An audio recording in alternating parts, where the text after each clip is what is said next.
Bonjour, je suis Cyril Athias, fondateur d'ADMS.Paris. Après une carrière de plus de 20 ans dans le digital, je veux donner la parole à ceux qui tirent les ficelles du monde du marketing et de l'influence. Marketing et influence, c'est donc le podcast où l'on prend le temps d'analyser les stratégies marketing, social media et de marketing d'influence. Vous êtes influenceur, directeur marketing ou communication, créateur de contenu ou tout simplement curieux d'en apprendre davantage sur le marketing d'influence. TikTok, Instagram, Twitch, Twitter et Facebook sont vos terrains de jeu. Alors arrêtez-vous ici et tenez-vous prêt à découvrir le nouvel invité du jour.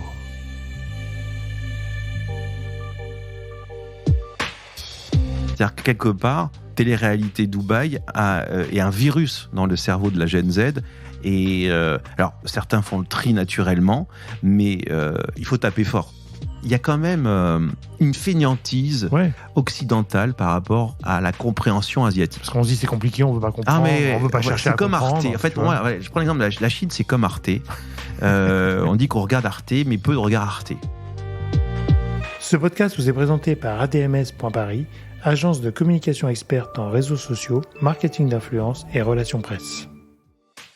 Bonjour, aujourd'hui je reçois mon ami Eric Brionne, aka Dark Planner pour les plus anciens. Eric est un curieux de nature qui intègre ses deux passions, le marketing et le luxe, au quotidien. Que ce soit à la Paris School Luxury où il fait travailler la Gen Z sur les problématiques du marketing ou à travers ses nombreux ouvrages. On a parlé de Génération Z, des codes du marketing à l'heure des influenceurs et comment les marques intègrent le marketing d'influence. Bonne écoute. Bonjour Eric. Bonjour Cyril. Comment vas-tu ? Super bien. Ça fait très longtemps qu'on ne s'est pas vu. Ça fait une éternité. Voilà, mais on est toujours un peu connectés à distance grâce aux réseaux sociaux. Jamais disconnecté. Voilà. Et donc là, on se voit en présentiel chez toi. Et donc Eric, est-ce que tu... déjà, je t'appelle Eric, Dark Planner ? Non, Eric, Dark Planner, c'est fini. Dark Planner, c'est fini. Ça reste dans la mémoire du dark web, entre guillemets, du digital. Il reste mon adresse mail, Dark Planner. Oui, et celle de Thomas. Thomas Dark Planner @gmail.com. Donc voilà, ça, qu'on embrasse. Reste. Voilà, exactement. Donc Eric, tu es expert du luxe, écrivain, directeur de la stratégie de Paris School of Luxury. Comment tu te présentes quand tu rencontres des gens pour la première fois ? C'est une bonne question. Je me présente en tant que multiverse humain, dans le sens où j'ai 3 jobs. Multiverse, qui est une horreur créative qui est en train de tuer Marvel, entre guillemets, qui est une fausse bonne idée de création, le tout n'importe quoi. Ouais. Mais là, j'essaie de pas faire du n'importe quoi. J'ai 3 métiers. Et pourquoi c'est pas n'importe quoi ? Parce qu'ils sont liés, en fait. Mon premier métier, c'est la Paris School of Luxury, que j'ai eu le plaisir de co-créer il y a 6 ans, et qui est une école qui marche bien. Enfin, ça fait plaisir de à la fois créer une institution, parce que c'en est une, et qu'elle vive. Là, par exemple, on vient de diplômer une promotion que j'ai connue à 18 ans. Donc, je les ai connus pendant 5 ans. Donc ça, c'est un plaisir énorme. Donc, je la co-dirige sur des questions stratégiques et de relations aux entreprises, avec cette idée d'en faire un laboratoire pour les marques, pour les aider à comprendre ce mystère intersidéral qu'est la Gen Z. Le deuxième, c'est d'être le DG du Journal du Luxe depuis maintenant 2 ans. Et là, c'est une mission fabuleuse de compréhension du luxe au quotidien, d'actualité, de communauté. On en reparlera. Ce côté communauté Journal du Luxe, c'est extrêmement important. Et puis j'ai les week-ends, j'ai ma société qui s'appelle Dark Planning, donc référence à Dark Planner, qui est un cabinet de planning stratégique dédié au luxe, mode et beauté. Et moi, le point commun de tout ça, je me considère comme un planeur stratégique artisan. Pas artisan à l'ancienne, mais à la main, enrichi à l'IA. Très bien. Bon, et dans quel rôle tu te sens le plus à l'aise ? Les 3, planeur, parce que je reste un planeur stratégique. Ouais. Voilà, c'est vraiment l'essence. Je sais qui je suis. Ça a mis du temps, mais le planning stratégique, je pense que le point commun, c'est la curiosité de l'autre et le plaisir par la transmission. Et transmission à l'école, transmission média, transmission forcément en planning stratégique, on s'y retrouve. Ouais. Alors, avant de rentrer dans l'épisode, est-ce que tu peux nous raconter brièvement, entre guillemets, ton parcours ? Parce que pour les auditeurs qui voudraient avoir une bonne image d'Eric. Alors, on va dire que ma passion originelle, c'est les médias. Je suis rentré au tout début de la révolution Internet chez Publicis Conseil, où j'étais le grouillot qui a fait la première présentation Yahoo France au 7e étage des Champs-Élysées. Là, j'ai découvert que j'étais planeur stratégique alors que je ne le savais pas. Je connaissais pas le métier, donc vraiment, je l'ai appris, on va dire, sur le PowerPoint au quotidien. J'ai fait 20 ans chez Publicis, où je suis passé par plusieurs agences. Et l'agence qui m'a le plus marqué, c'était Publicis et nous. Publicis et nous, c'est Publicis et nous Hermès. Agence dédiée au luxe, qui avait comme client, qu'il a toujours principal, Hermès. Et ça a été vraiment un big bang de faire rencontrer le monde du luxe et le monde du planning stratégique. Reste une image d'Épinal que le luxe, la pub du luxe, c'est pas de la pub, c'est de la belle image, c'est de l'art entre guillemets ou du bazar, du sous-art quoi, entre guillemets, de la photo. De la photo. Il y a pas de planning stratégique, il y a pas de marketing. En fait, Keneni, il y a un marketing du luxe. Moi, je me bats au quotidien. Tous les bouquins que j'ai écrits sont sur le sujet. Et c'est vrai que on a amené une pensée stratégique au luxe. On l'a plutôt accompagnée parce qu'elle était déjà là, elle s'est accélérée. Donc, il y a eu 20 ans en agence et fidèle. C'est vrai que la fidélité, c'est un mot-clé. Donc, 20 ans fidèle au groupe Publicis. Et puis, j'avais pas envie de partir pour une autre agence. J'avais envie de continuer ce désir de transmission. J'avais depuis très longtemps envie de créer une école. J'avais participé à la création de ISG Moda Domani et c'était une très belle expérience, mais je voulais voler de mes propres ailes. Et puis voilà, il y a eu une rencontre très importante avec Franck Papazian, et puis il m'a permis de créer Paris School of Luxury. Donc ça c'est cette dimension, on va dire, business. Et puis il y a une dimension plus underground, plus culturelle, qui est en effet par Dark Planner, où c'était le premier blog d'un planeur stratégique anonyme. Bah ouais. Mais c'était pas le monde du luxe qui nous intéressait, c'est nous, parce que j'étais avec Thomas Mondo. Donc déjà on était blogueurs à deux, donc ça c'était assez rare, alors que c'était déjà hyper égocentrique. C'était l'époque des barons, c'était très masculin avant qu'on se fasse complètement balayer par les nanas. Mais notre truc c'était l'influence, entre guillemets. Ouais. Donc le côté baron et ainsi de suite. Mais ce qui m'intéressait, c'était toujours les médias, d'avoir des émissions et des émissions d'interview. Et on a pu créer le cabinet des curiosités, qui a été un grand moment où j'ai pu rencontrer beaucoup de stars de l'underground. Il y avait une référence forcément à Ardisson, et j'ai pu rencontrer des gens aussi extraordinaires qu'un Canobo Puccino, qu'interroger François Hollande dans un cabaret de Pigalle. Donc il y avait un côté un peu sulfureux, réellement mauvais genre. Et puis on a fait 5-6 ans, c'était complètement autoproduit. Et puis à un moment donné, je me suis dit bon, allez, ça prenait beaucoup de temps, ça rapportait absolument rien. Et puis il y a 11-12 ans, j'ai un petit peu arrêté ces explorations pour me concentrer vraiment sur le travail, sur l'écriture. Et du coup, j'ai écrit 7 livres, dont 6 sur le luxe. Mais le premier, c'est le thème de ton podcast, ça s'appelait Buzz Marketing, c'est 2002. C'était le premier livre francophone dédié au buzz marketing, alias marketing de l'influence. Et à l'époque, c'était un livre que j'ai écrit beaucoup trop tôt. Et c'est-à-dire que 3 ans après, c'est là où la première vague d'agences de buzz marketing qui sont créées. Et voilà, et le lien underground, pourquoi ce livre pourquoi ce livre sur le buzz marketing est arrivé? Ça vient d'une passion pour le cinéma. Et c'était le projet Blair Witch. On se rappelle, là, c'est pour tes auditeurs les plus entre guillemets, enfin pas tant que ça. Appelez vos parents. Voilà, exactement. Mais le projet Blair Witch a été un des films les plus rentables des États-Unis, qui a joué complètement sur le buzz, sur un rapport réalité-fiction. Pendant des festivals de cinéma, on ne sait plus si cette sorcière était réelle ou pas dans les bois. Bref, et c'est ce jeu, cette manipulation géniale avec la réalité qui m'a excité sur cette dimension buzz marketing et d'influence, et de vraie influence, parce que là on était vraiment on change la perception des gens, et changer la perception des gens, c'est une définition de l'influence. Bien sûr. C'était l'époque des premiers blogs aussi, on était sur des premiers blogs qui arrivaient, très peu de visuels, que du texte, la vidéo et puis la vidéo, ainsi de suite. Et à l'époque, c'était assez amusant sur Cabinet Curiosité. On affrontait les Noëls, on affrontait Norman. paix à son âme, mais ici, qui était blogueur dans le blog de Velcro. Qui était, voilà, exactement. Moi, je l'avais fait sur une campagne en 2006, je crois, sur une campagne. Il était blogueur. Avec le collectif, Velcro, voilà, exactement. Il n'était pas encore youtubeur. Voilà, c'est ça, avec le collectif qui était là. Et donc, c'était l'époque des blogs, mais qui était de l'influence. Exactement. Et c'est vrai que le mot buzz à l'époque était extrêmement important. Oui. Nous, en agence, on n'avait pas un brief qui arrivait sans on veut faire le buzz. Exactement. Enfin, tu vois, c'est devenu le mot. Alors, pour moi, en effet, il y avait deux mots clés. Et c'est une des raisons pourquoi j'ai créé cette école, en fait. L'air de rien, c'était buzz et millénial. Ouais. Et j'avais 2 briefs sur toi sur les millénials. Ouais. Et ce que je dis souvent, pourquoi avoir créé une école, c'est aussi une réaction par rapport au mauvais travail fait en agence, dans le sens où en agence, on répondait à ces briefs jeunes, entre guillemets, en se basant sur le stagiaire qui travaille, une étude achetée tous les 3 ans. Donc, du coup, avec un recul et surtout sur la Gen Z, il y a tellement de conneries qui sont écrites, tellement de généralités. Alors, c'est ça le problème, c'est qu'on est pris au piège. Forcément, la position sur la Gen Z, on va généraliser par essence. Mais il y a tellement de choses trappes et d'erreurs alimentées par les médias, alimentées par exemple, soit alimentées par moi certainement de façon inconsciente.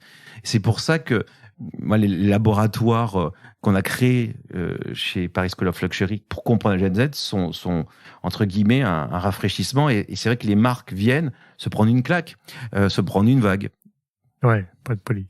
Et alors justement, cette génération Z qui aujourd'hui est à l'école, parce qu'elle est chez toi, comment aujourd'hui tu sens cette génération ? Est-ce que, par rapport peut-être à d'autres générations que tu as pu rencontrer, ou comment ? C'est une bonne question. Est-ce qu'elle est singulière ? Oui. Carrément, elle est très singulière. Ouais. Après, c'est toujours le même schéma. On dit oui, mais les millennials, ils sont pas si différents que la Gen X, nous qui sommes Gen X, et ainsi de suite. Oui, elle est très différente parce que le rapport au digital, il est devenu consanguin. J'ai envie de dire, on a commencé sur le cinéma, il y a un côté Vidéodrome, sauf que pour ceux qui ont vu ce film extraordinaire Vidéodrome qui annonce justement Medium is Message, le rapport aux médias, cette fusion, que Cronenberg a décrypté, il y a une fusion au digital.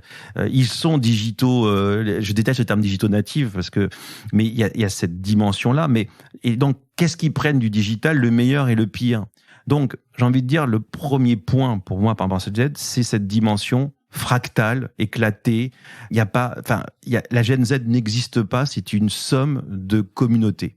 Je dis, on peut plus dire tribu, parce qu'évidemment c'est politiquement incorrect, c'est pas woke, donc on dit communauté. Moi, je préfère tribu, je trouve ça plus affine et moins marketing, entre guillemets. Avec, du coup, ça veut dire quoi? Ça veut dire que c'est très difficile d'avoir une vision d'ensemble. On est face à, finalement, des communautés qui vont être complètement antagonistes, même dans une même classe. Donc, qu'est-ce que je vois en négatif? L'influence, les influenceurs ont un rôle déterminant, hélas, je dis bien hélas, dans leur vision du marché du travail. Ça veut dire quoi? Ça veut dire que pour les plus influençables, ils vont croire que Dubaï est à un clic.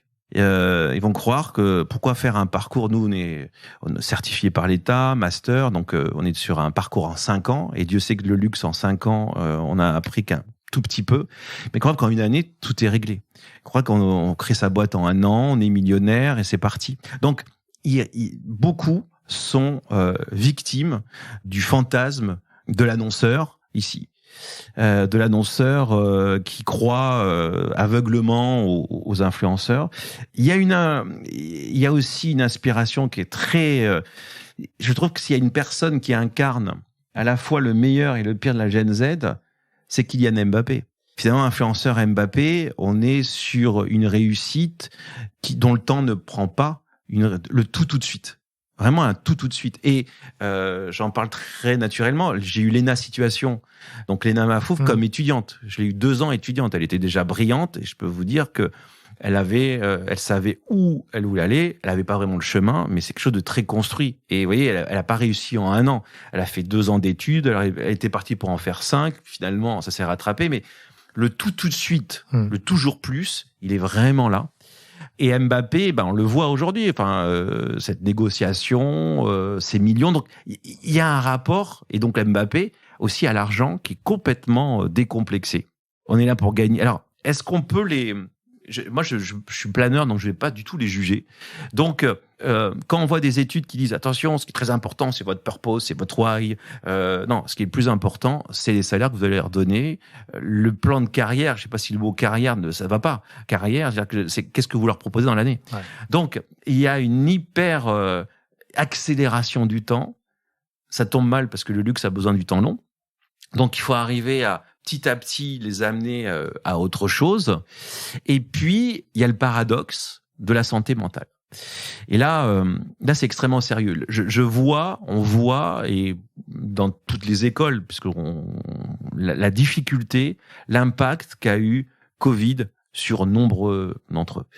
Et le grand sujet, la grande malédiction générationnelle, alors peut-être nous, sur la X, c'était le chômage, enfin la crise. Oui, c'est des enfants de crise, mais eux, c'est la santé mentale. Alors, là, cette santé mentale, elle s'exprime clairement. Nous, on voit dans des promotions, des abandons, dans les alternances, et on l'avait jamais vu. J'ai vu dans le truc des abandons d'alternance sur des contrats de 2 ans, quand on sait que l'alternance, c'est quelque chose d'extraordinaire, franchement, d'avoir un contrat de 2 ans, la société et les aides te payent tes études, et en plus, tu as un salaire. Enfin, moi, j'en rêvais de ça. Oui. Donc, à un moment donné, il faut aussi remettre l'église au centre du village et voir aussi des avantages. Oui, comme disait Macron, c'est dur d'avoir 20 ans, mais en même temps, quand on avait 20 ans, on n'avait pas ces opportunités. Ouais. Donc, on voit clairement des abandons de poste, on voit des dépressions, on voit des internements. Donc, comprendre pourquoi.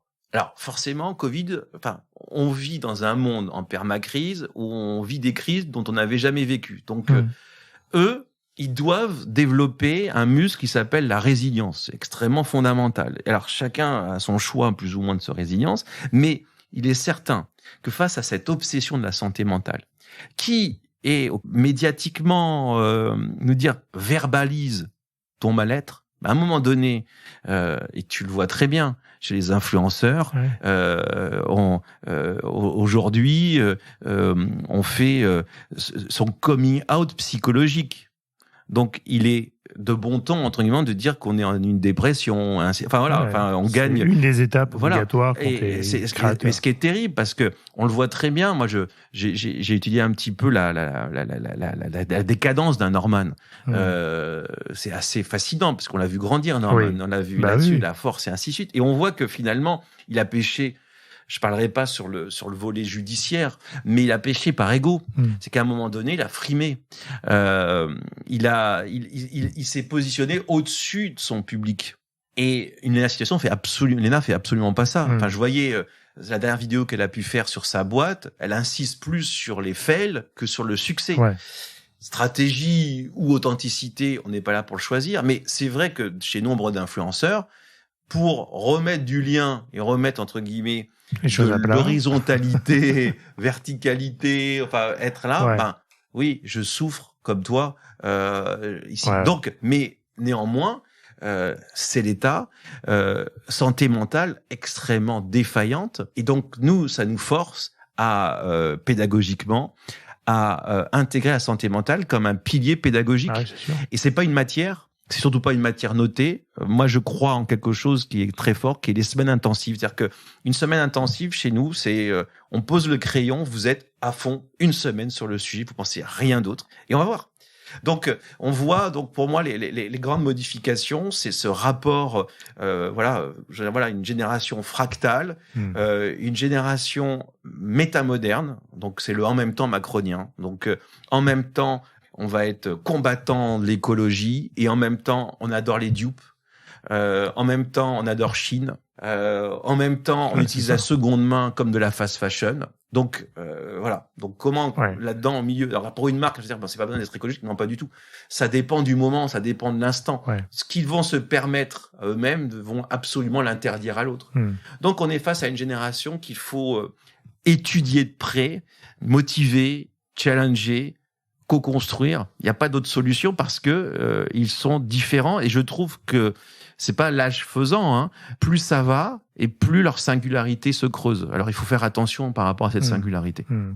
Mais du coup, moi je vois à peu près dans tout ce que tu dis là, je retrouve pas mal de sujets, mais moi j'ai trouvé que c'était pas forcément une histoire de génération. C'est-à-dire que c'est pas forcément lié à l'âge, mais il y a des comportements très similaires de la Gen Z sur des profils peut-être plus âgés. Toujours, il y a une contamination. Il y a une contamination, oui, c'est ça. Mais parce que, pour une simple raison, c'est que la jeunesse étant notre valeur pilier, il faut être jeune, il faut être jeune à 70 ans. Donc, voilà, la valeur, le plus âgé veut ressembler aux jeunes. Veut ressembler aux jeunes. Enfin, et ça date depuis les millénials, pour moi. On est sur une révision qui date de 20 ans, en fait. Donc, du coup, forcément, il y a un phénomène de mimétisme qui est là. Et en même temps, on voit aussi une tendance à vouloir ressembler à sa grand-mère. Donc, forcément, il y a des transferts qui sont là. Mais j'ai envie de dire, pour les populations plus matures, ils ont quelque chose de nouveau qui s'appelle le streaming, qui s'appelle, pour moi, Netflix, qui permet, entre guillemets, en un clic, de comprendre. Enfin, on voit quand même sur Netflix que les grands succès sont énormément les séries, entre guillemets, adolescentes, mais qui sont vues aussi par les plus âgés. Donc, jamais le rapport, le lien, la culture jeune n'a été aussi simple. Donc forcément, ce qui veut dire quoi pour ton métier, c'est que cette influence Z, elle est extrêmement forte. Et puis, on parle du luxe, à un moment donné, ça c'est des bons mots, on parle business. Le premier achat luxe, il se fait à 15 ans. Chez les Mignols, il était à 20 ans. D'un point de vue mondial. Donc forcément, je vais compter la Chine, le Moyen-Orient, l'Inde et ainsi de suite. Donc, il y a une passion luxe de la jeunesse qui, en même temps, aujourd'hui, sur le luxe, on est sur deux inspirations qui peuvent être contradictoires, donc métamodernes. Il y a toujours cette fascination pour la jeunesse. Pour moi, si tu me dis pourquoi le luxe est résilient, j'écris sur le sujet, le luxe est résilient parce qu'il est obsédé dans la conquête de nouveaux clients, des primo-accédants. Et ces clients, ils sont jeunes. Je ne connais aucun secteur qui soit aussi obsédé. Comme je te dis, quand je faisais des briefs sur les millénials, quand je recevais des briefs sur les millénials, c'était tout le temps. Donc, cette fascination jeune, elle date, j'ai envie de dire, peut-être Hedi Slimane, Céline Dior, le jeune état, mais elle est là d'un point de vue marketing depuis une quinzaine d'années. Donc, forcément, il y a cette influence clairement du client, mais la nouveauté, c'est l'importance aujourd'hui, ce qu'on appelle de l'élévation. Ça veut dire quoi l'élévation? C'est de se concentrer sur les clients les plus riches, se concentrer sur le 1%. Parce que comme on est dans un monde en crise, s'il y a bien une catégorie qui n'est pas en crise et qui veut consommer toujours plus, c'est les riches. Et ils sont de plus en plus nombreux. Donc, on est face à cette tension du luxe, de séduire les jeunes et en même temps vouloir séduire les plus riches, mais il y a des très riches chez les jeunes. La France, c'est toujours le pire, je trouve, territoire pour parler des jeunes parce que on a une vision un peu la Zola de la jeunesse, de dire mais en fait c'est beaucoup plus complexe que ça. Il faut avoir une vision monde et j'ai envie de dire asiatique, mais pas que. Ouais. Et en même temps, les jeunes influenceurs, en tout cas les influenceurs d'aujourd'hui, ils sont jeunes. On est face à la population, on est sur du moins de 30 ans. Bien sûr, ils sont assez jeunes, évidemment Gen Z, mais ils rêvent de faire des collaborations avec des marques de luxe, sans vraiment connaître les marques de luxe et sans peut-être même des fois savoir pourquoi. Et oui. Tu vois, moi j'ai beaucoup de créateurs qui nous appellent des fois pour essayer de travailler avec des marques de luxe, etc. Mais c'est pas leur univers. J'ai l'impression qu'ils font du mimétisme par rapport à ce qu'ils voient aussi eux-mêmes sur les réseaux. Donc, ils sont eux-mêmes aussi influençables. Ils sont pas juste là pour donner leur influence. Et en même temps, bizarrement, ils sont pas en général payés parce qu'ils sont juste habillés, mais ça leur suffit. Et quand tu leur demandes de faire une promotion commerciale, payée, là, ils font les difficiles. Donc, il y a une attirance vers ces marques-là, comme s'ils avaient réussi. J'ai l'impression, moi je décode comme ça en se disant, je suis un influenceur urbain ou XY, et une fois que j'aurai fait une collab avec une marque de luxe, je serai établi, j'aurai réussi, tu vois. Le luxe, c'est plus que jamais un trophée de réussite. C'est un trophée, voilà, exactement. Et de réussite, voire même de matérialisation de ses valeurs. C'est ça. C'est pour ça que le luxe est de plus en plus engagé. Je suis une marque de luxe écolo, je suis super écolo. Il y a cette dimension-là. Après, je vais planquer le Chine que je vais mettre. Mais je vais mettre en avant plus un Chloé et ainsi de suite. Mais je rejoins complètement. Moi, il y a une data. Alors, j'ai beau être un plein artisan, j'adore la data. Et moi, on va dire ma source d'inspiration data numéro 1, c'est Launchmetrics. J'ai beaucoup d'échanges avec Launchmetrics et Michael J, son président en particulier. Et c'est amusant parce que j'étais justement au Festival de Cannes cette année où j'ai animé un certain nombre de conférences sur luxe et cinéma. Et forcément, on parlait du red carpet et des influenceurs, parce que c'est vrai que Cannes était envahi par les influenceurs. Ah ouais. Je veux dire, quand on fait le red carpet, il y a le premier tiers, c'est eux, puis après, le et surtout red depuis que carpet les plateformes sont partenaires, en plus. Exactement. Donc, TikTok étant le partenaire numéro 1 du Festival de Cannes. Mais ce que disait Launchmetrics, c'est que autant pour une marque, la fidélité paye, autant pour un influenceur, l'infidélité paye. C'est très bon pour un influenceur d'être un jour Balenciaga, l'autre jour Valentino. Donc, on est face finalement à des publics aux intérêts contradictoires. Exactement. L'influence, l'infidélité paye pour les influenceurs. Pourquoi ? Parce que l'infidélité montre que t'es pas un influenceur payé. Et que t'es pas acheté par une marque, et que exactement. tu as le droit de faire ce que tu veux, comme tu veux. Exactement. En fonction de tes trucs. Mais ce que veulent pas les marques, évidemment. Exactement. En général, c'est pas ce qu'on peut. Mais c'est vrai que, voilà, en tout cas, ce milieu de l'influence Gen Z d'aujourd'hui qu'on vit, parce que nous, du coup, on intègre dans le métier la Gen Z, qui fait de l'influence, qui est soit influencé par la télé-réalité, soit par tout ce qu'il voit. Et effectivement, ce Dubaï à un clic, je te rejoins complètement là-dessus. On voit quand même qu'ils veulent tout de suite et qu'ils veulent ce qu'ils veulent pas, ils veulent pas. En tout cas, ils veulent des choses. Et c'est un phénomène qui est en train de. Alors, je pense que ça va ça commence, voilà. Ça va se rationaliser un petit peu. Il faut médiatiser, justement, en ce moment, ce qui se passe avec ces lois et ce net écrémage. Il doit être extra. Enfin, les médias doivent vraiment communiquer dessus et qu'on reste pas dans cette illusion d'un paradis facile. C'est ça. Et qu'est-ce que tu penses, toi, de cette proposition de loi, mais qui n'est pas nouvelle, mais de Bercy notamment, sur l'encadrement de l'influence commerciale? Il était temps. Enfin, ça existe. Enfin, ce qu'on disait, ça existait déjà. Il fallait le remettre au goût du jour. C'est fondamental. Je veux dire, c'est un devoir pédagogique. C'est au-delà du business. C'est-à-dire que quelque part, télé-réalité Dubaï est un virus dans le cerveau de la Gen Z. Et alors, certains font le tri naturellement, mais il faut taper fort. Change, Voilà, il faut taper fort. Et ce qui est intéressant, c'est que du coup, ça nettoie, elle dit, mais je trouve qu'on le dit pas assez. Donc, on est passé à autre chose, hélas, en termes de temps. Mais c'est quelque chose de fondamental. Ouais. Ben, j'espère qu'en tout cas, ça va faire du bien pour rafraîchir les règles, pour éviter d'avoir des modèles qui sont des modèles fictifs, quand même.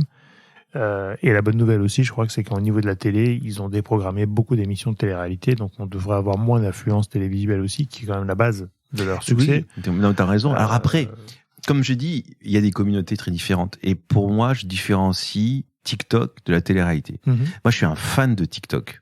Alors, c'est pas bon ton d'aimer TikTok, mais c'est un paradis d'observation des tendances. Mais surtout, alors, tu me dis, alors, je vais sortir un insight.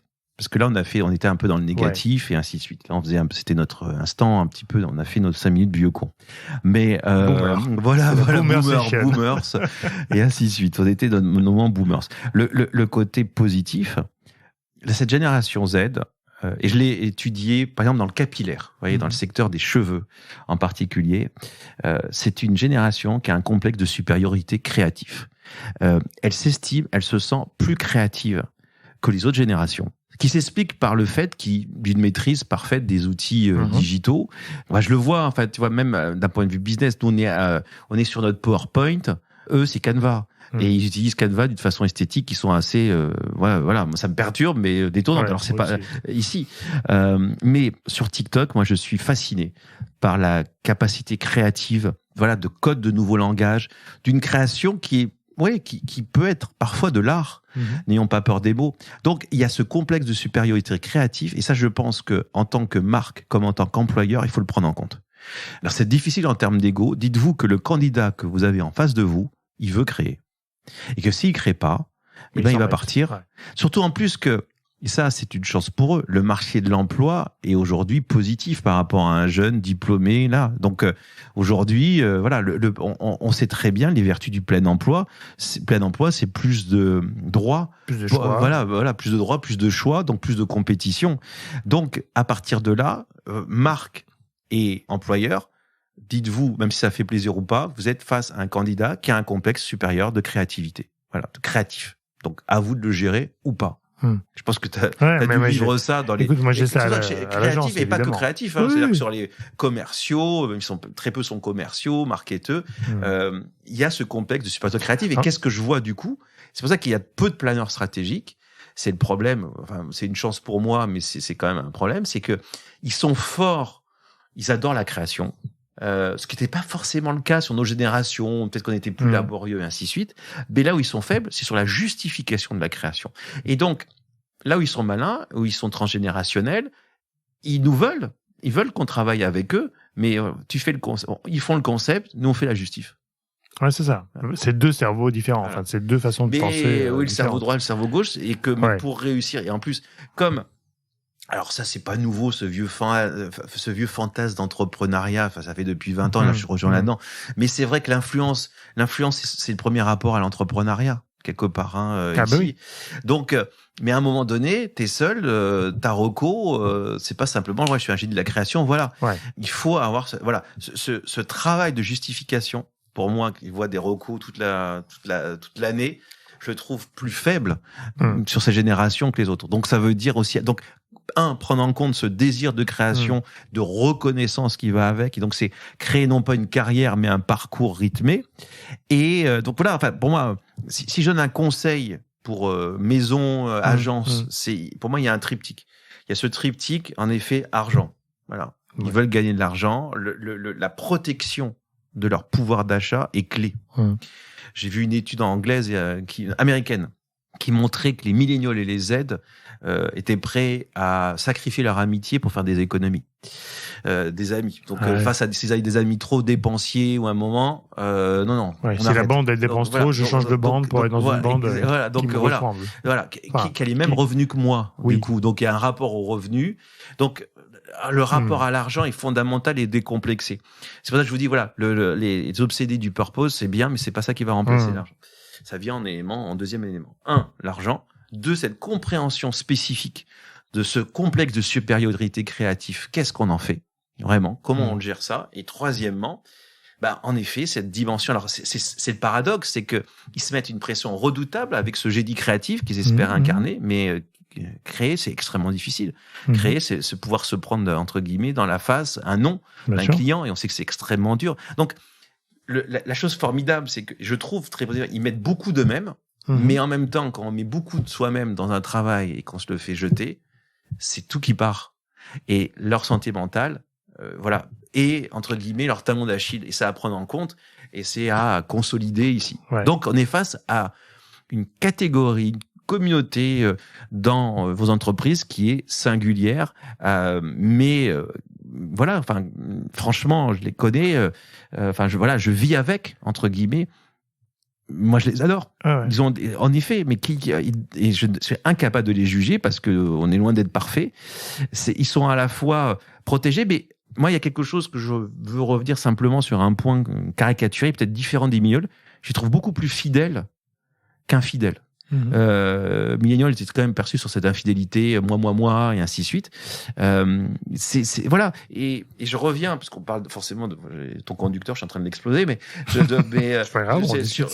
reviens sur les médias sociaux. C'est quand même extraordinaire de comparer Instagram avec TikTok.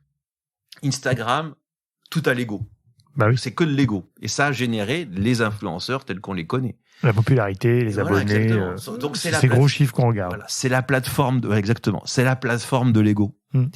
Instagram. On n'a jamais fait mieux pour ça. TikTok, c'est différent. C'est l'entertainment. L'algorithme valorise l'entertainment. Et aujourd'hui, un autre réseau social où ils sont assez peu, qui est LinkedIn. LinkedIn, c'est pas le nombre d'abonnés qui compte, c'est la qualité du contenu, c'est les gens qui te regardent aussi, c'est les gens qui commentent, mais il y a une vision, élitiste, on va dire, de niche. Et ça fait quand même du bien, alors qu'on dit que les réseaux sociaux, c'est l'usine à nous rendre tous stupides. Je trouve TikTok n'est pas ça, et LinkedIn encore moins. Mais t'as raison, c'est nous, en agence, du coup, quand on regarde les deux plateformes, quand on fait nos campagnes là-dessus, effectivement, sur TikTok, on mesure vraiment le nombre de vues, mais pas en fonction. On regarde très peu le nombre d'abonnés. Parce qu'en fait, sur TikTok, l'algorithme est fait qui te propose des contenus qui vont te plaire, donc tu vas les voir, mais tu sais même pas qui c'est, en fait. Tu vas juste voir le contenu. Qui est le créateur, qui est le compte, tu sais pas. Et donc, t'as pas ce réflexe d'aller t'abonner. Exactement. Alors que sur Instagram, peut-être pour parfaire l'algorithme qui est peut-être moins parfait que sur TikTok, tu vas se dire, tiens, je vais m'abonner à lui, comme ça j'aurai plus de contenu de lui qui peut me ressembler et qui va me plaire. Alors que sur TikTok, c'est vrai qu'ils ont enlevé ce côté abonnement et que l'algorithme est complètement plus fort, qui permet de pas s'abonner, en fait, d'économiser un geste. Donc là aussi, on va vite à un clic et de se dire, tiens, on scrolle et ça va marcher tout seul. Et LinkedIn, c'est la même chose. Enfin, je vois LinkedIn. Moi, je suis un fan de LinkedIn. LinkedIn, je l'utilisais avant comme tout le monde, quoi. En fait, j'utilisais LinkedIn comme Instagram. C'était que de l'ego. En gros, le truc, t'as des RP, tu le mets, t'as une nomination, tu le mets, t'as un nouveau client, tu le mets. Je faisais ça. Et du coup, je vivotais. Et puis, c'est du coup, voilà, un ami qui me dit non, fais autrement. Et John, me dit, voilà, pense à la transmission, va au-delà de ça. Et en fait, c'est amusant parce que quand j'ai lancé Luxe et Résilience, je me suis dit non, il faut que j'utilise différemment. Et en fait, depuis 3, voilà, ça va faire bientôt 3 ans. Il y a plus d'ego dans mes posts. Enfin, il y a, si je mets de moi, mais je mets pas de l'ego. Il y a un peu de narration, mais c'est du don. Je ne parle jamais de moi. Tous les jours, je fais une chronique. Je me réveille à 6h du mat, je la publie à 8h du mat. Il est 8h mon senior et c'est une chronique sur le luxe ou la Gen Z. Bref, une chronique de planeur. Du coup, je chiade les titres, mais c'est vrai que là, je suis heureux parce que j'ai essayé d'atteindre les 30 000 abonnés. Et puis, on voit un post, ça fait 200 000 tout de suite. Hein, ça va très, très vite quand c'est bien fait.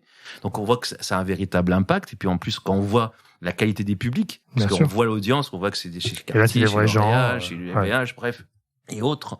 Mais par contre, c'est là où cette notion d'ego disparaît, parce que si je me plante, si c'est mal formulé, le bénéfice est pas clair, ou si c'est négatif, le LinkedIn n'aime pas le négativisme. Je peux passer d'un post à 200 000 à un post à 500 vues. Donc c'est là où en effet il y a ce rapport à la qualité du contenu qui est de bonne allure. Mais tu as raison que LinkedIn est devenu quasiment pour moi un média. Je vois beaucoup de gens sur LinkedIn qui sont très puissants, qui lancent leur newsletter sur LinkedIn, qui va remplacer un site, un médium, un blog ou un espace de discussion. Il y avait les actualités, les articles dans LinkedIn, et maintenant cette newsletter, en fait, LinkedIn, est quasiment un vrai média avec des abonnés plutôt qualifiés, avec des vrais gens. Et c'est vrai que là, t'es moins dans l'ego, t'es moins dans le moi. Alors t'as toujours. Il y en a toujours, bien sûr. Parce que je pense qu'il faut passer par là au début. Il y a des gourous, il y a des gourous de l'ego. Il y a les 25 posts pour comment faire fortune en 2 minutes, comment casser ça marche toujours, etc. Ça, c'est une base. C'est ce qu'on appelait à l'époque les putaclics. Voilà, c'est ça. Tu vois, donc on était un peu sur la camelote, quoi. On fait notre marchand. Avec une difficulté. Mais qu'il faut bien faire aussi. LinkedIn, c'est le rangement du contenu. Ouais. Ça, c'est l'âge. Autant le blog, on peut ranger. Ça, c'est la vraie difficulté. C'est ranger le contenu. C'est en flux, quoi. Voilà. C'est ça pas de catégorie. Il n'y a pas d'effort qui est fait. Moi, j'échange beaucoup avec eux. Ils ont écrit dans mes livres, LinkedIn. Après, aussi, ce qu'on a essayé sur le Journal du Luxe, parce que le Journal du Luxe, on est une communauté, on est un média communautaire B2B. J'ai des communautés horlogères. Le Journal du Luxe, c'est du papier? Non, Journal du Luxe, c'est en ligne. Journal du Luxe, c'est en ligne, ça existe depuis.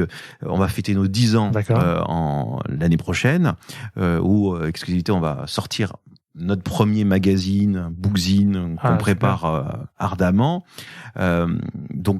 qui a été créé par Laura Perrard, qui a été racheté par Franck Papazan il y a 3 ans, que je dirige depuis 2 ans. C'est 100% en ligne, mais avec un compte, on est numéro 1 en news B2B francophone, mais avec un compte LinkedIn qui est très fort, où on est à plus de 225 000 abonnés, mais surtout, il y a plein de médias qui ont 300 000, 400 000, mais chaque post, il y a 0 like. Nous, à chaque fois, les likes, chaque post, c'est 200, 1000, enfin bref, ça vit, quoi. Et ce qu'on a essayé, c'était vraiment une bataille. Moi, j'adore cette côté communauté réelle, et c'est pour ça que j'ai lancé il y a 1 an les live LinkedIn vidéo qui cartonnent. Nous, on a installé des webinars qui marchent très très fort. On a 2 à 3 000 personnes qui viennent, mais sur les lives LinkedIn, à chaque fois, avec les replays, j'ai plus de 4 000 personnes qui voient nos lives. Donc, c'est aussi la vidéo. Aujourd'hui, moi, LinkedIn, c'est forcément parce que j'ai une vision business. C'est ce qui se fait de mieux en matière d'influenceurs, même si je trouve, après tu vas peut-être me contredire, que je sais pas si le statut d'influenceur LinkedIn existe. Non, tu as les créateurs. Tu as le top 10 des créateurs et LinkedIn. J'ai interviewé, tu sais, Nicolas Bordas, qui fait partie Bien des sûr, 10 ouais. Français les plus suivis sur Instagram, enfin sur LinkedIn, pardon. Mais ce sont des créateurs. Pour eux, ce sont des sourceurs de contenu, Donc le rapport à la marque est différent. Et... Voilà, ce sont plutôt des contributeurs, tu vois. Ce sont des contributeurs de contenu, et c'est pas le mot influence qui les intéresse, mais c'est plutôt la contribution. Mais même, je rejoins. Je pense que les influenceurs sont de moins en moins. Enfin, Jacqueline, la situation, tu lui dis qu'elle n'est pas influenceuse, elle est créatrice de contenu. Oui. Donc, alors voilà, c'est une sémantique, mais entre influenceur et créateur, on voit que l'ego aussi est pas le même. Mais non, parce que ce mot influenceur a été hyper galvaudé par la télé-réalité, donc tout le monde veut s'en éloigner, ce qui est naturel. Mais je pense quand même qu'il reste des influenceurs, parce que créateur de contenu, il faut savoir créer des contenus. Et beaucoup d'influenceurs se font photographier, se font faire les contenus, et c'est eux les acteurs principaux.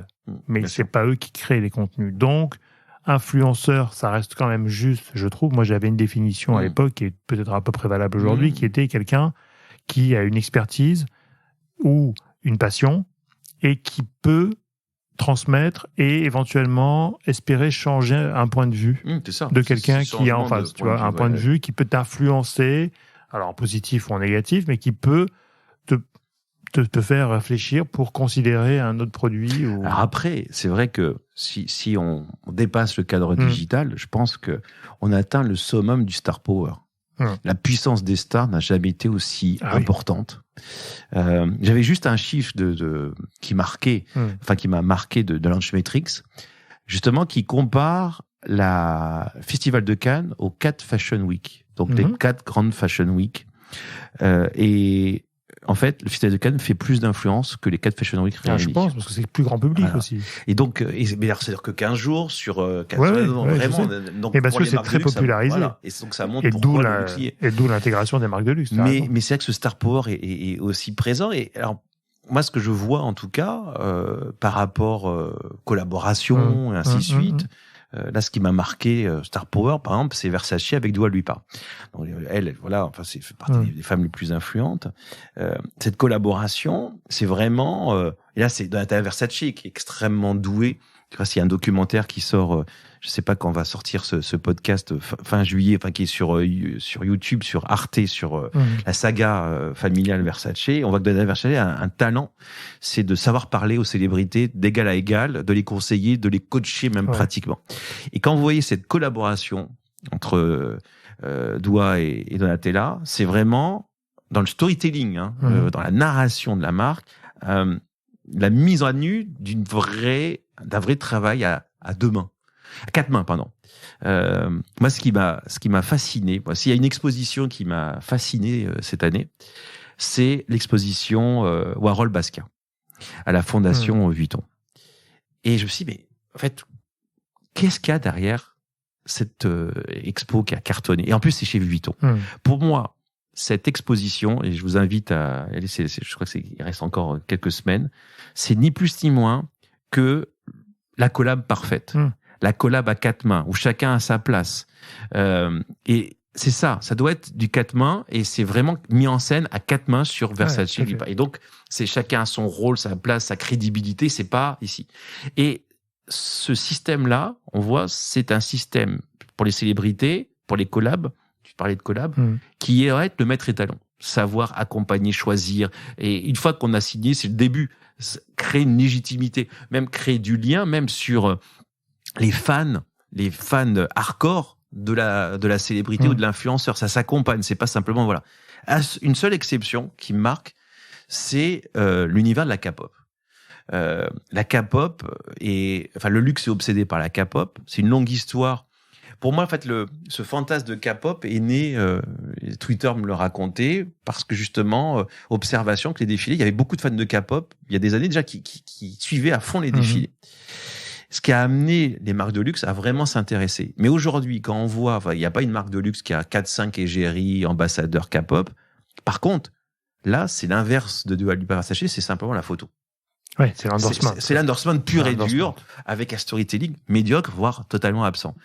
Et j'ai essayé de comprendre pourquoi. Et quand on regarde un petit peu les communautés K-pop, on voit que elles sont majoritairement CSP-. Donc, ce ne sont pas des acheteurs directs du luxe, mais par contre, c'est l'armée digitale. break the algorithm. Donc, elles vous permettent, les fans de K-pop, ils sont puissants. Puissants, vous permettent justement d'influencer ce parcours digital, parce que dans le luxe, 95% du parcours client est influencé par le digital. Ça veut pas dire que c'est de l'e-commerce. Non. Ça, les fans de K-pop permettent justement de casser l'algorithme. Sachant, puisque les fans de K-pop, il y a aussi des gens fortunés, c'est plus, mais ça participe à l'ensemble. Donc, vous voyez, il y a des stratégies qui sont différentes en fonction des communautés, forcément. Tu crois pas que c'est une facilité de la part des marques de luxe de se dire comment je vais pénétrer un marché asiatique, parce que c'est quand même assez asiatique, même si c'est mondialisé maintenant. Bien sûr. Mais au début, c'était assez asiatique. Et de se dire, est-ce que c'est pas un raccourci pour pénétrer un marché plus facile, plus... C'est une vraie question que tu poses. C'est amusant. Pour moi, mon point de vue médiatique, je suis complètement d'accord avec toi. Il y a quand même une fainéantise occidentale par rapport à la compréhension asiatique. Parce qu'on se dit c'est compliqué, on veut pas comprendre, on veut pas chercher à comprendre. C'est comme Arte. En fait, moi, je prends l'exemple de la Chine, c'est comme Arte. On dit qu'on regarde Arte, mais peu de regardent Arte. Je l'ai vu parce que en fait, on regarde des trucs populaires sur Arte, donc ça fait bien. Mais combien de fois, donc c'est la facilité. Combien d'exemples des webinars fabuleux qu'on a fait sur la Chine, des événements où j'ai participé, on voit que finalement ça intéresse tout le monde, mais à l'arrivée il y a un tiers de présents. Et je pense qu'en effet sur l'Asie, sur le luxe, un manque de curiosité. Mais par contre, là c'est clair que le niveau d'exigence va forcément monter, parce que quand on est fan de K-pop, on est addict et on sait tout sur tout. Donc forcément, il y aura forcément une montée en puissance de l'accompagnement narratif des choses. Tu vois, tu parlais de collaboration tout à l'heure et de collaboration à quatre mains pour le coup. Tu vois, moi, une des premières vraies collaborations à quatre mains que j'ai en tête comme ça, c'est Michael Jordan et Nike. Bien sûr. On a fait la Air Jordan. Bien sûr. Donc déjà dans le nom, on a fait une ligne de produits. Le film qui décrypte tout. Décrypte tout. Mais tu vois, c'est une vraie volonté des deux parties de collaborer ensemble. En fait. C'est là où c'est amusant, c'est que tu parlais de la Gen Z. On voit que Kylian Mbappé est un disciple de Michael Jordan. Bien sûr. La place de sa mère. On attend sa ligne de vêtements. La ligne. Alors, il faut savoir que on le voit, son anniversaire, il l'a fait en Dior et cheval blanc, prise en photo. Donc déjà, c'est il est dans l'écurie LVMH. Ici, on le voit que son rapport au sponsor avec l'équipe de France et autres. Sur le rapport à sa mère. Il faut savoir que là, en ce moment, il travaille avec sa mère, la famille Mbappé, est en train de créer son agence. Donc, on voit que l'agence de joueurs avec d'autres joueurs. Enfin, agent de joueurs. Donc, on voit que chez Mbappé, il y a une analyse du parcours de Michael Jordan dans ce côté révolutionnaire, parce qu'il a révolutionné complètement le partenariat, et Mbappé a la même ambition. Donc ça dit quoi ? Ça veut dire on est face à une Gen Z qui peut être hyper ambitieuse, mais qui n'est pas dans la destruction du passé. Enfin, il s'inspire de Michael Jordan, donc hommage à Jordan, la légende. C'est pas une vieille légende, mais c'est une légende inspirante. Et je trouve que voit. Il s'approprie quand même pas mal de succès, de choses qui peuvent venir les nourrir. Mais, regardez R. Faites la comparaison avec Kylian Mbappé. Bon, c'est le PSG qui est perdant, ils avaient qu'à bien le gérer à l'arrivée. Mais vous voyez ici, Enfin, c'est. Mais c'est vrai que tu as raison, c'est assez fort. Mais regardez la place de la mère, la place de la mère, chez négocier Mbappé, les fees, tu vois, et la commission sur chaque vente. Le père est au stade, et entraîne, et la mère gère les contrats. Et d'ailleurs, dans le film, on voit pas du tout Michael Jordan. Oui, ça c'est génial. Il n'apparaît jamais à l'image. Derrière, mais il n'apparaît jamais à l'image. On voit que sa mère et son père qui ressemblent à Michael Jordan d'aujourd'hui. C'est une leçon de marketing. Je pense que revisiter moi je suis un amoureux du marketing. J'aime le marketing, je revendique le marketing du luxe, et le rapport des aides au marketing est ambivalent. Il y a une détestation, et en même temps c'est un film sur le marketing. Ah oui, c'est que ça. Et le marketing, c'est quoi le marketing ? C'est comprendre ce que veut le client et avoir une touche de génie barycentré. Et moi je trouve que c'est extrêmement noble de savoir ce que veut l'autre et de créer pour l'autre. On peut choisir de ne pas le surprendre comme le surprendre. Jordan surprend. Oui, normalement c'est ça. Un bon marketeur, on doit bien connaître ses cibles et ses audiences pour pouvoir créer le produit qui leur correspond. Et dans cette collaboration Jordan et Nike, ils ont analysé le bonhomme, les replays de tous les matchs qu'il a pu faire pour comprendre qu'est-ce qui pouvait l'aider dans son jeu, Les pitchs, comment la chaussure pouvait l'aider dans son jeu. Le gourou, entre guillemets, qui est payé à rien faire, soi-disant, à part voir les matchs, quand il pitch, voilà comment vous allez être reçu par Converse, par Adidas, c'est exactement ça. Et le moment où Adidas veut dire, vous allez voir qu'ils vont vous proposer d'être une chaussure parmi tant d'autres. Voilà. Alors que Nike propose de créer la Air Jordan. Et sa chaussure. Voilà, sa chaussure. Et puis le pitch en disant on va faire du rouge alors que le rouge était interdit, mais tant pis, on va se prendre $5,000 de prune par match. Voilà, ça ça rappelle les bases du street marketing. Non, mais c'est en même temps des prises de risque et en même temps, tu vois, il n'y a pas de bonne collaboration sans risque et sans sauf que Jordan n'était pas sans volonté de le faire. Enfin voilà, c'est un pari extraordinaire parce que Jordan n'était absolument pas. Enfin voilà, c'était un pari. C'était un rookie et c'était un vrai pari et le flair. Alors, revenons un peu à l'influence et aux agences peut-être. Donc, dans tes étudiants, j'imagine qu'il y en a très peu qui veulent partir en agence ou qui veulent travailler en agence. C'est clair que mais ça, c'est j'ai envie de dire. C'était déjà historique. Ça fait, je vais pas dire, ça fait faire 7 ans. Enfin, il y a un mouvement historique de la fascination de l'agence, elle n'existe pas. Bien sûr. Et moi, je trouve quelque chose. Alors, moi, je suis sorti du système, donc je suis assez à l'aise. Quand même, quand on voit le monde des agences, alors là, je vais faire du jeunisme. On voit toujours les mêmes. On voit toujours les mêmes. Ils ont souvent plus de 60 ans. Donc, il y a quand même, sur les têtes parlantes, il y a un non-renouvellement générationnel. Alors, forcément, ça va le faire parce que là, ça fait longtemps. Mais non, le monde de l'agence ne fascine pas. Mais bon, voilà, ça fait partie du chemin. Mais c'est vrai que moi, j'ai l'impression que ça va un petit peu mieux. Donc, là, je vois beaucoup de signatures d'agences, d'alternance. Mais bon, soyons clairs, je pense que les règles ne changent absolument pas avant de rentrer en maison, si c'est le fantasme. Il faut passer par l'agence pour tester plein de problématiques et ainsi de suite. Mais non, la désirabilité de l'agent. Enfin, moi je le vois, le cœur expérientiel, c'est les Creative Week. Creative Week, on les fait travailler en agence. Il y a 30 Creative Week, c'est-à-dire que il y a 30 marques par an à l'école qui vient les brief lundi. Et c'est pas un faux brief, c'est un vrai brief d'agence. Vendredi, c'est on a fait demi-finale le jeudi, le vendredi, ils présentent ici. Et ça nous a amené, par exemple, à une agence à créer la pub de Polka. On a fait la communication de Polka, donc le concept, la signature, ils ont même fait des t-shirts. Tout est fait. Alors après, c'est shooté par une agence. Mais l'idée créative est là. Mais c'est amusant parce que, donc ça, c'est de la première année à la 5e année. J'ai 30 marques par an qui servent de laboratoire, sans parler de la data avec Sprint, avec Publicis, Epsilon. Mais c'est amusant. Et là, c'est, entre guillemets, je jette une pierre dans le jardin des agences. Les marques adorent, sont extrêmement disponibles pour créer des briefs, pour venir et ainsi de suite. Mais quel enfer pour créer des Creative Week d'agence, pour les motiver. On a le brief au dernier moment, ils viennent en retard. Donc, c'est un marché qui n'a pas été disrupté encore. Mais en fait, il y a. Et en plus, souvent, hélas, quand une agence vient ici, elle s'auto-challenge. Alors que dire, mais au contraire, voilà, inspirons-nous. Donc, et c'est dommage parce que moi, j'adore quand une agence est là parce que ils vont les chercher plus loin parce que forcément une marque voit mes étudiants comme un client potentiel, donc ils vont pas, ils vont être plus bienveillants. Une agence n'a aucune bienveillance, c'est bien et c'est pas bien, mais c'est bien parce que du coup ils rentrent dans le concept et face à une génération qui a un complexe de supériorité créative, on a besoin des agences pour les remettre dans de dire il y a une erreur, expliquons. On a besoin de cette pédagogie là. Ouais. Et alors. Bon, moi, c'est vrai que j'ai pas trop de sujets sur ça parce que c'est vrai que nous, on est agence influence, on fait beaucoup d'influence, donc du coup, ça intéresse tout le monde pour voir comment on fait. Enfin, je pense moi que beaucoup viennent apprendre pour devenir eux-mêmes influenceurs ou pour essayer de devenir influenceurs, donc ils viennent voir un peu comment ça marche, ce qui est plutôt aussi why not, c'est très bien.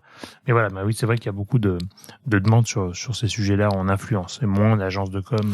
Disons que moi, je trouve leur copie en influence assez médiocre. C'est ça c'est un paradoxe parce que voilà, je vous dis l'influence des influenceurs est extrêmement importante, mais par contre, dès qu'on se met dans une posture comme toi d'agence, je retrouve sur une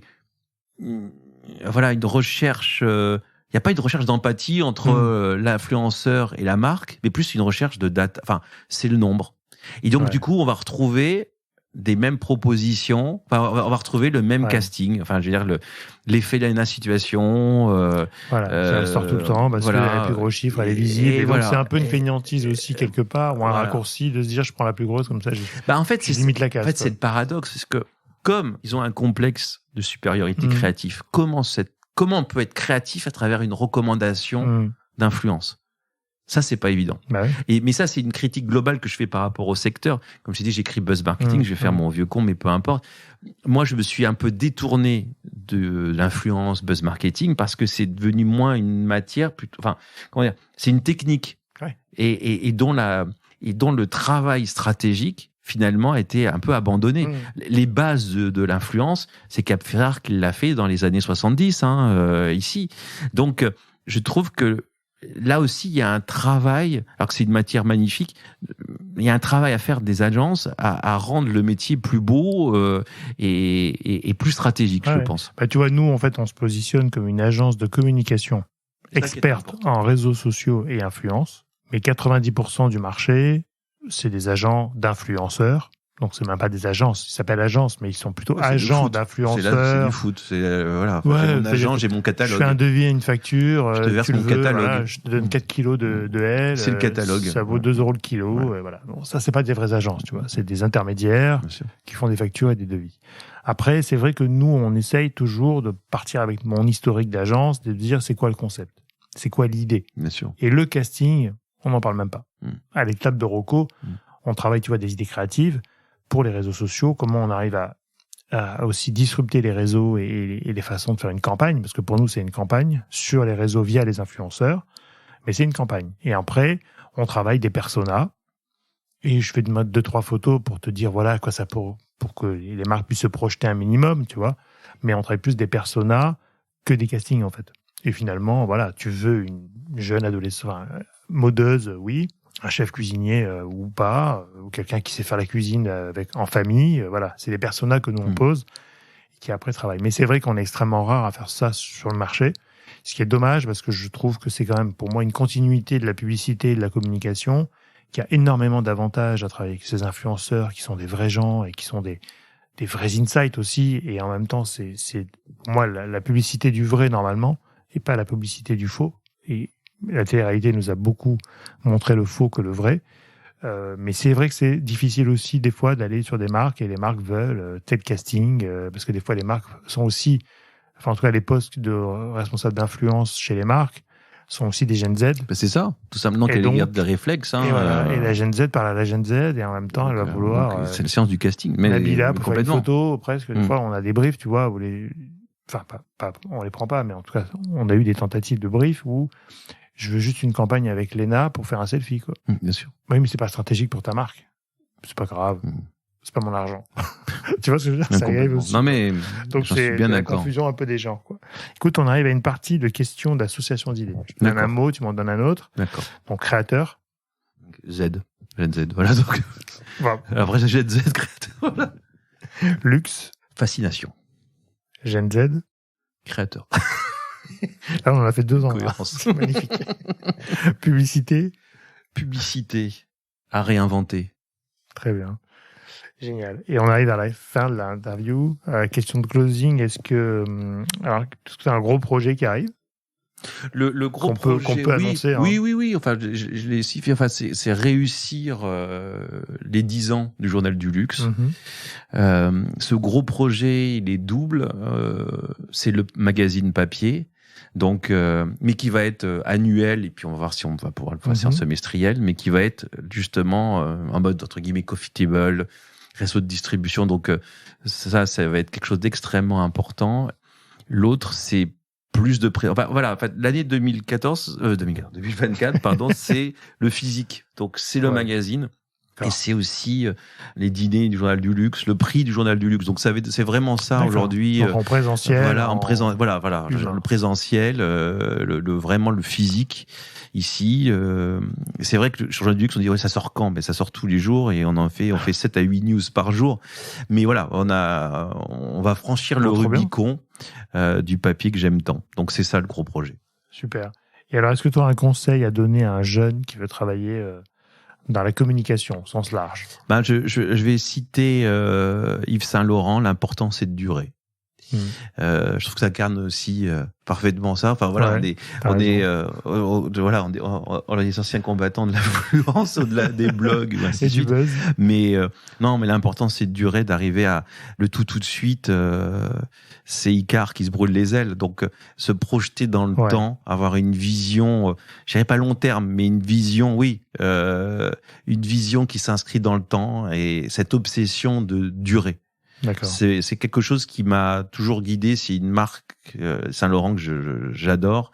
La vie d'Yves Saint-Laurent me fascine depuis toujours. Je suis fasciné par le duo magnétique, maléfique, Berger, Saint-Laurent. Cette phrase, l'important c'est de durer. Ça serait dans mon épitaphe, je pense. Écoute, on te l'espère pas bientôt, mais en tout cas. Et alors, une série que tu emmènerais sur une île déserte? Ou un livre, hein. Comme tu es quand même quelqu'un de lecture. Non, mais série, c'est bien. Non, mais alors, en fait, c'est terrible parce que en fait, j'ai une malédiction. Je suis cinéphile, sériephile, tout ce qu'on veut. J'arrive pas à revoir les films. Avant, j'adorais revoir. Je suis comme toi. Mais c'est terrible. Je vois des bouts et ainsi de suite. Mais c'est terrible, c'est terrible. Et donc,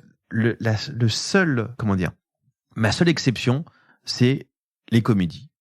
Donc c'est les comédies. Donc je sais pas laquelle, peut-être c'est The Office que je peux revoir en permanence. Ça serait forcément The Office. Ouais, ça serait en tout cas une série humoristique où l'intégrale des nuls ou des inconnus qui vieillissent sur YouTube. Je pense qu'il y a pas un jour je me passe sur de revois et ainsi de suite. Donc voilà. Très bien.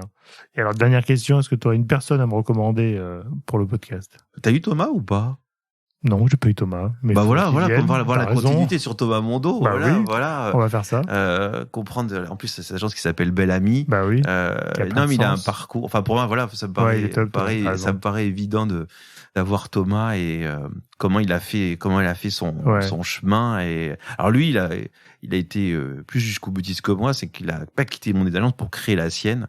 Moi, Dark Planning, c'est moi et quelques pépites de l'école, mais lui, c'est une vraie agence qui se coltine, au quotidien. Une vraie problématique, Voilà. Écoute, merci beaucoup, Eric. Merci à toi, Cyril. Toujours un plaisir de te voir dans tous les cas et d'échanger aujourd'hui avec toi.